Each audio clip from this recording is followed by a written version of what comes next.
बिस्मिल्लाहिर्रहमानिर्रहीम। अस्सलाम वालेकुम। मैं हूं वकास फलाना और आप देख रहे हैं 360 डिजिटल। मेरे साथ अब्दुल कयूम सिद्दीकी साहब मौजूद हैं। अस्सलाम वालेकुम सिद्दीकी साहब। जी वालेकुम अस्सलाम वकास साहब, कैसे हैं? मैं ठीक ठाक, आप बताएं कैसे हैं? ये क्या हुआ? एक तो पिम्स हॉस्पिटल का अफसोसनाक वाकया, उसके बाद आपको क्या लगता है कि ये सिस्टम का फेलियर है सारा कुछ एक तरफ, लेकिन दूसरी तरफ एक जमात तहरीक इंसाफ, उसके सोशल मीडिया ब्रिगेड, वो इसको नाअहली इंतजामिया की साथ साथ पॉलिटिकल ग्राउंड के ऊपर, और वो ये एहतजाज करें कि हुकूमतें चेंज होनी चाहिए।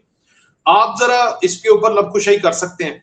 नहीं, लबकुशाई क्या, सब कुछ कर सकते हैं, हर किस्म की कुशाई कर सकते हैं, कुशाई और खिंचाई दोनों कर सकते हैं। देखें, अपना वकास साहब, इसमें कोई शक नहीं है कि ये एक इंतहाई अफसोसनाक बात है और इस वाकये की तहकीकात जो है वो बिल्कुल, मैं कहता हूँ कि किसी भी शक व शुबा से बाला तर होनी चाहिए और जो जिम्मेदार है उनका एहतसाब होना चाहिए। लेकिन जो अफसोसनाक अमर है वो ये है कि पीटीआई इस सानहे को जो है वो सियासी मफादात के लिए, अब सियासी मफाद के लिए इस्तेमाल करने के हवाले से आपको याद होगा अभी बानी पीटीआई का जो चल रहा है मेडिकल वाला मामला, उसमें पिम्स में लाया और उसको बुनियाद बना के ना जाने किस किस्म की जो है वो भरी जाए। अब मैं अगर यही बात हम भी उनको उनकी जुबान में अगर जवाब दें तो फिर मैं अगर ये साजिश इस्तेमाल करना शुरू करूं तो फिर मैं ये करूं कि 16 दिसंबर 2014 में जब ईपीएस हुआ था उस वक्त धरना किसने किया था, उसका सियासी फायदा किसने उठाया? सही। और ये क्या बात है कि यहाँ पे पिम्स में लाया जाता है, पिम्स जो है ना वहाँ पे ये हादसा हो जाता है, तो फिर ये कौन कर रहा है? ठीक है ना, अगर इस तरह की बातें करनी है तो बहुत सारी चीजें जो है वो निकाली जा सकती। तो हमारा मामला और मकसद सिर्फ यही नहीं है।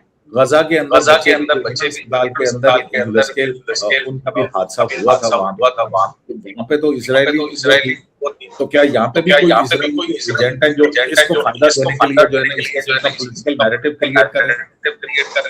तो ये बातें मेरा ख्याल है नहीं करना चाहिए। ये एक सानेहा है, ये एक इंसानी अलमिया है। इस अलमिया से बचने के लिए सबको अपना किरदार अदा करना चाहिए। अगर यही बात हो जाए तो आ जाते अगर वफाक के अस्पताल के ये हाल तो ये जहाँ पे पिम्स के अंदर जो चेकिंग बोर्ड है इसमें बहुत सारी खामियां हैं कि जो है उसने बना के दिया हुआ बोर्ड ये वहाँ पे किया गया।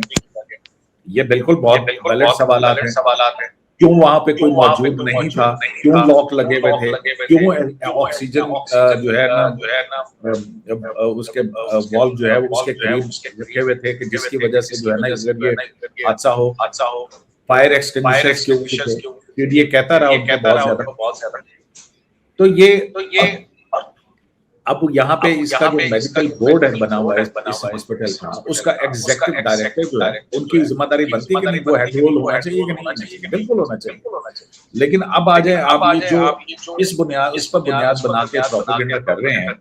खैबर पख्तूनख्वा के अंदर कितने अरसे से इनकी हुकूमत 14 साल से हुकूमत है कि नहीं है, और वहाँ के निज़ाम सेहत की हालत जो है उसका उस पर भी तो सवाल करना चाहिए कि नहीं करना चाहिए? हमें करना चाहिए। वहां पर रोजाना एक नया स्केड्यूल आता है। अब आप सिर्फ बजट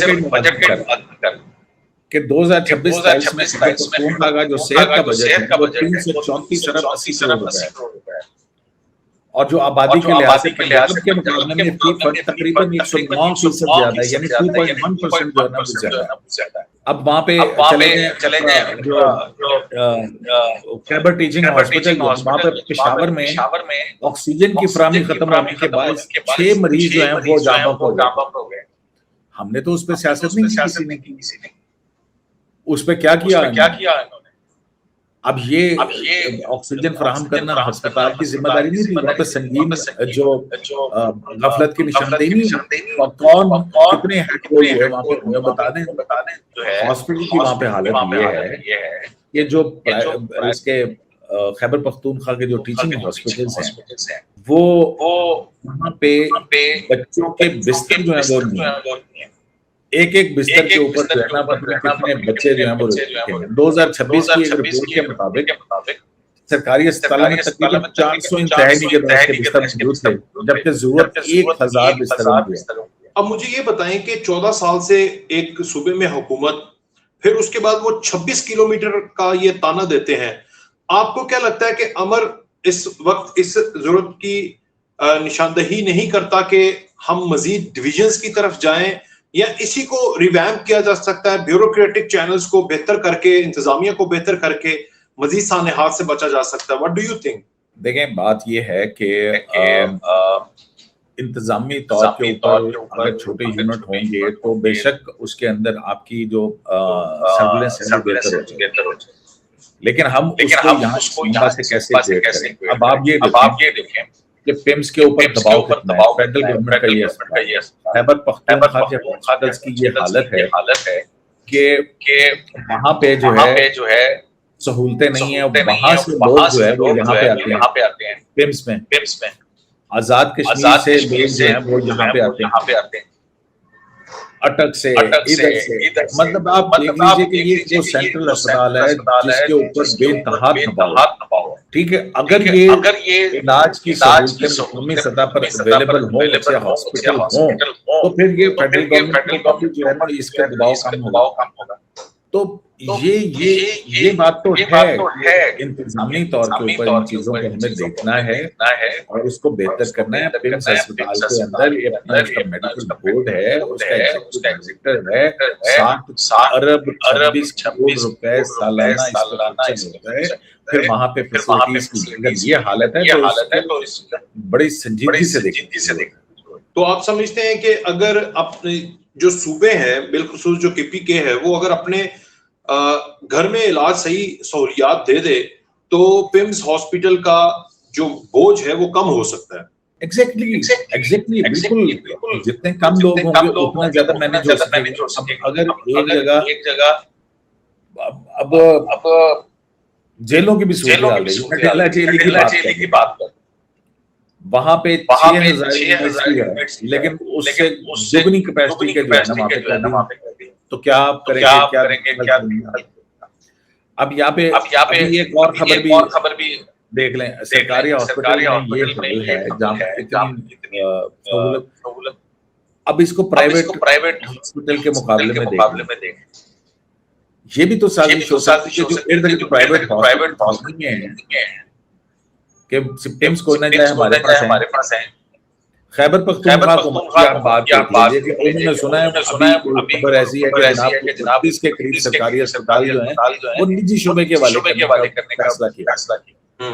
अच्छा, उससे पहले जो है वो सेहत और प्राइवेट हॉस्पिटल माफिया को जो है उसके जरिए से नवाजा गया।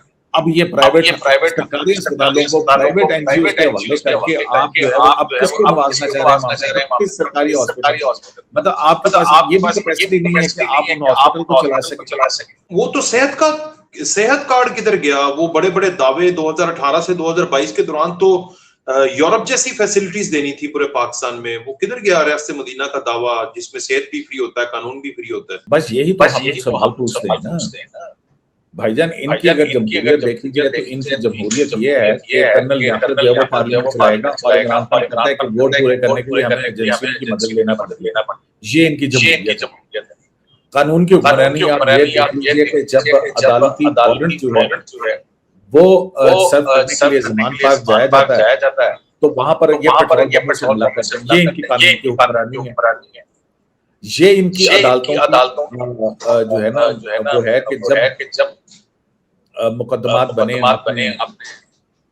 रौडीज़म किया, अदालतों में जाते थे और वहां पर इनको फैसिलिटी ये मिलती है कि जनाब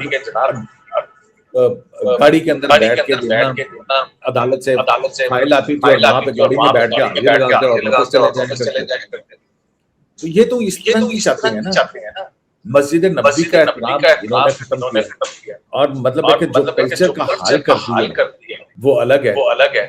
क्या है मुझे ये पार्लियामेंट, मैं कहता हूँ कि पार्लियामेंट में आए ना, बात करें ना, में बैठे ना और करें ना इस सिस्टम को ओवरऑल। इनको सिर्फ एक ही बात है कि मुलाकात नहीं, ये इनका सोल इशू है। अवाम के मामलात से तो इनका कोई ताल्लुक लगता ही नहीं। और खैबर पख्तूनख्वा की हुकूमत आप देख लीजिए, तो उसको वो सिर्फ डंडे सटे लेके तो वफाक के ऊपर चढ़ाई करने के लिए इंतशार, सिर्फ इंतशार। पाकिस्तान की इकोनॉमी का मामला हो जो है उसको ये खत लिखते हैं कि जनाब पाकिस्तान के साथ डील न करें, खुद डील तोड़ के जाते हैं। पाकिस्तान की इकोनॉमी को ये नुकसान पहुंचे, पाकिस्तान की जमहूरियत को ये नुकसान पहुंचा, पाकिस्तान की लॉ एंड ऑर्डर जो है ना वो इनका किरदार देख लीजिए, खैबर पख्तूनख्वा दहशतगर्दी के अंदर चल रहा है। और ये वहां पर जो है ना वो अडयाला जेल के बाहर इनकी कोई जिम्मेदारी नहीं है कि उन खैबर पख्तूनख्वा के अवाम के साथ जो है ना कोई तहफ़्फ़ुज़ उनको फराहम करें, कोई इनकी जिंदगी को हालत को बेहतर करने की कोशिश करें, वहां पे अस्पतालों की ठीक करें। लेडी रीडिंग अस्पताल कहते हैं जी हमने बनाया। ये क्या है? ये है क्या? ये टोला है? ये समझ नहीं आती है। खुद छाननी जो है वो कहते हैं ना छाछ बोले से बोले छाननी। अच्छा, एक ग्रैंड ऑपोजिशन भी बढ़ रही है। Maulana Fazal Rehman, opposition leader national assembly, ये सारे मिलकर कह रहे हैं कि अब हुकूमत को चलने नहीं देंगे, गिरा देंगे। लग रहा है कि गिर जाएगी।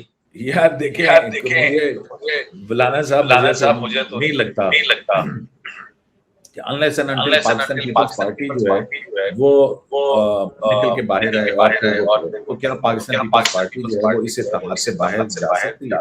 मेरा नहीं ख्याल है कि अभी तो हनूज दिल्ली दूरस्त है और ये अगर गिरानी तो फिर क्या होगा? मुझे आप बता दें देख लीजिए, मौलाना फजल रहमान साहब की एमएनए की हुकूमत थी तो वहां पे ख़वातीन के के ऊपर सियाहियां फेंकने के और क्या किया था।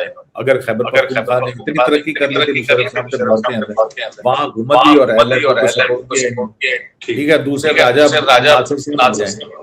वो इतनी बड़ी पार्टी ठीक है। दूसरी तरफ अचकज़ई साहब ने कौन सा एटम बम जो है ना उसका फार्मूला इजाद किया था? कोई परफॉर्मेंस तो बताएं ना मुझे कि जिस बुनियाद के ऊपर अचकज़ई साहब ने कौन नंबर गेम को अपना वो कर लें करना है उन्होंने, लेकिन मुझे गेम को अपना वो करता है ना कि जी जनाब ये चले जाएं, मैं कहता हूँ बहुत बुरे हैं जी, ये चले जाएं, मैं कहता हूँ बहुत बुरे हैं जी, ये लेकिन अब पिछले दौर से शुरू हो जाए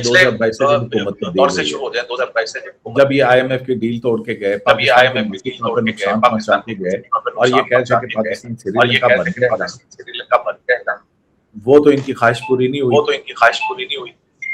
हम ना सिर्फ डिफॉल्ट से बचे बल्कि इकोनॉमी को किसी सीमित के अंदर डायरेक्ट लेने फॉरेन करेंसी अकाउंट आज उनकी सूरत हाल देखिए।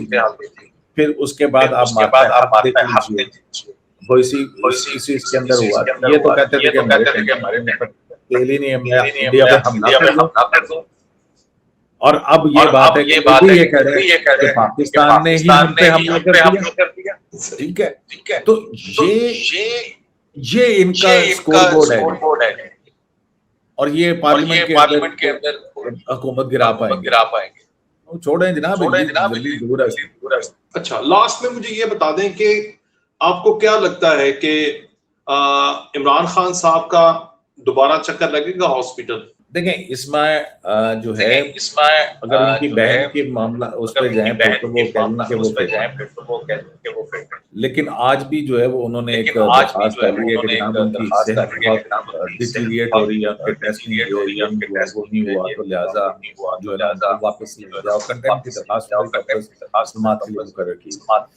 अब दूसरी तरफ कुछ कैदी हैं वो भी इस्लामाबाद हाई कोर्ट के अंदर हालत इनसे ज्यादा खराब, सेहत की सहूलत मिलनी चाहिए। मैं इसमें कोई नहीं है अगर इमरान खान बीमार हैं होना चाहिए, प्रॉपर इलाज होना चाहिए। लेकिन फिर आर्टिकल 20 ये तो तहरीक इंसाफ है ना, इंसाफ और बनानी है। ये तो नहीं हो सकता कि पाकिस्तान के बाकी मैं तो यहाँ तक कहता हूँ जो सुप्रीम कोर्ट का फैसला है सियासी तौर पर लेकिन कानूनी तौर पर उसके अंदर तो ये ऐसा फैसला है इसको तमाम कैदियों के ऊपर जो है तमाम जेलों के ऊपर इलेक्शन लागू होना चाहिए ताकि हर एक शख्स को ये फैसिलिटी हासिल हो जनाब वो कत्ल का मुजरिम है, वो कत्ल का मुजरिम है, वो रेपिस्ट है, अगर उसकी तबीयत खराब हो गई है वो प्राइवेट अस्पताल के अंदर पैसे खर्च करे तो जाके होते मजा करे। ले बहुत शुक्रिया अब्दुल कयूम सिद्दीकी साहब, आपने सही कहा कि ये फिर सारे पूरे पाकिस्तान के हर कैदी के ऊपर 1,06,000 के करीब कैदियों के ऊपर ये कानून लागू होना चाहिए। उनकी बहनों को भी इस तरह एहतजाज का भी हक होना चाहिए। बहुत शुक्रिया सिद्दीकी साहब, एक दफा फिर से आप भी अपना फीडबैक का इजहार जरूर कीजिएगा। इजाजत दीजिए, अल्लाह हाफिज।